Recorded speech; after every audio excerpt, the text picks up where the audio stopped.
Je m'appelle Alfred Kessler, je ne suis pas français, je suis européen. Ça fait 32 ans que je suis en France. Il y a 20 ans, il y a 28 ans, j'ai commencé à faire du TCS. Il y a une bonne vingtaine d'années, j'ai commencé avec le semi-direct et j'ai vendu assez longtemps de semi-direct semi-auto en France. C'est une activité qui est reprise par New Holland il y a 5 ans. Et New Holland l'année dernière est arrêté avec les ventes. Ça veut dire aujourd'hui il n'y a plus cette tube de semois qui est vendue en état neuf ici en France. On peut l'acheter en Italie, on peut l'acheter en Allemagne, en Espagne, mais pas en France, par un concessionnaire officiel ou un importateur n'importe. Ces 17 ans des ventes de semois, ça m'a montré un peu la France. Je connais aujourd'hui un tout petit peu la France, avec les différentes régions. Quand j'ai commencé à faire des semi-direct, quand on a fait les premières présentations sur InnovaCri ou des journées comme NLST, c'est devenu après. Quand on a montré les premiers semois de semi-direct, tout le monde a rigolé en disant que ça sert uniquement pour l'Amérique du Sud, c'est jamais pour la France ou pour l'Europe. Aujourd'hui, la mentalité elle a changé énormément. Même Michael Horsch, aujourd'hui, il propose ces semois de semi-direct, et même s'il a rigolé assez longtemps sur cette technique-là. Aujourd'hui, ça se développe, mais ça se développe doucement, parce qu'il y a encore beaucoup d'inconnus aujourd'hui. Et pour ça, aujourd'hui, notre activité que j'ai commencé à faire avec ma fille Marie-Thérèse à côté, ça sera plutôt aider aux agriculteurs à passer cette cap du système actuel labour TCS pour arriver vraiment au semi-direct. Parce qu'il y a plein de facteurs qui sont différents et il faut aller dans les parcelles pour savoir qu'est-ce qu'il faut faire, qu'est-ce qu'il ne faut pas faire. Voilà. Comme mon père le disait, je l'ai rejoint il y a 1 an sur la société et je me suis formée un peu plus sur les analyses biologiques pour pouvoir accompagner encore un peu plus les agriculteurs dans leur choix pour les techniques et pour savoir surtout où ils en sont au niveau de leur sol en fait et vers où il faut aller pour l'améliorer. Et donc comme il disait, aujourd'hui on propose notamment des formations et de l'accompagnement personnel, donc des formations en groupe pour toute la partie théorique et de l'accompagnement personnel pour pouvoir vraiment mettre en place le système chez les agriculteurs parce que c'est toujours un peu plus difficile quand on retourne avec le savoir théorique, quand on retourne sur les fermes et il faut l'appliquer. Donc c'est là où nous on va essayer de les accompagner et donc en proposant aussi des analyses pour vraiment conseiller des choses justes, adaptées à leurs besoins et leurs caractéristiques. S'informer. S'informer, franchement, de regarder à gauche et à droite, mais surtout d'aller dans des fermes où ça fonctionne. Ça ne sert à rien du tout d'aller passer son temps dans les trucs où ça ne fonctionne pas.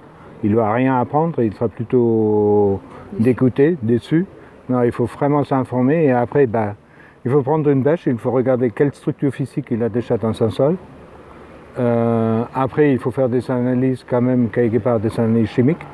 Parce que la chimie, même, il faut uniquement savoir où on est. Qu'est-ce qu'on va faire après, c'est complètement différent. Et c'est possible, il faut faire aussi des analyses biologiques. Parce que tout le monde pense qu'on a un super sol, mais sur un plan biologique, on n'a pas forcément un sol fonctionnel. Qui explique qu'après, on a beaucoup de pertes de engrais qui ne sont pas gardés dans les sols, qui sont lessivés.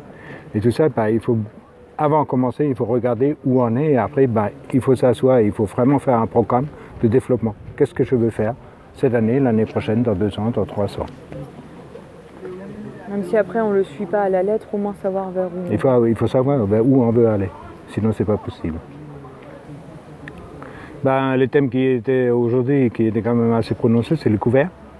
Et des couverts, pas uniquement, là je ne suis pas forcément d'accord avec ce qu'il est proposé aujourd'hui, des couverts à cycle court, des couverts chez Leaf.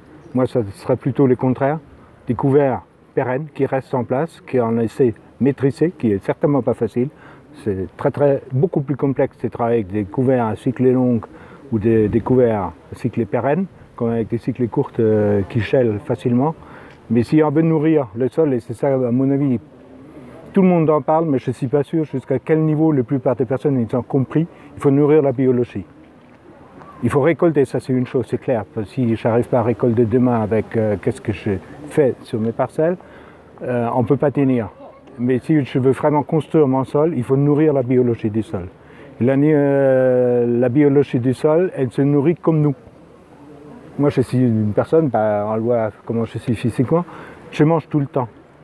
Et je connais personne qui est capable de ne pas manger pendant 3 mois. Et avec des couverts chélives qui dégagent au mois de décembre pour faire un maïs ou un soja, ou même des pois des printemps, c'est pas logique. Parce que la biologie, une certaine forme de biologie n'est pas nourrie. Et ça, ce sont des enjeux qui sont assez importants. En plus, avec l'arrêt, peut-être pas des glyphosates, ça va être plus compliqué de gérer. Il faut savoir à quel stade on peut les arrêter mécaniquement avec rouleau FACA, pas les couper, uniquement écraser pour arrêter les transferts de serre. Et qu'est-ce qu'il faut faire pour avoir à tel stade, tel couvert, tel développement, pour que j'arrive et ça, les arrêter mécaniquement. Et ça, ce sont vraiment des enjeux énormes parce qu'il y a très peu de personnes qui sont en train de travailler là-dessus. On essaye de travailler avec des trèfles annuels, avec des trèfles biannuels. Okay. On essaye, cette année on voulait faire plein de essais, mais bon, les conditions climatiques, ils font que tous les essais ils sont zéro. Parce que beaucoup de plantes ils sont mal installées parce qu'il fait très sec. Et là, ils sont incapables de jouer le rôle d'étouffement, mais on va recommencer l'année prochaine. Le principe, c'est logique. Plus tôt j'installe une culture d'hiver, plus elle va descendre, elle est capable de prendre des éléments dans le sol. Nous, on va déjà essayer de faire travailler correctement avec des plantes dans les cycles actuels qui sont connus, mais à nourrir la plante correctement. Un outil qu'on utilise et on développe plus en plus, c'est l'analyse foliaire des plantes pour savoir est-ce que la plante elle a tout, qu'est-ce qu'elle a besoin. Il ne faut pas être tombé malade. Par contre, je suis complètement contre les semis tardifs. Surtout pour des cultures d'hiver. Alors des semis dans nos régions au mois de novembre, pour moi, c'est même pas la peine de discuter. Parce que les cultures ne sont vraiment pas assez bien installées. Mais est-ce qu'il faut l'avancer au mois d'août?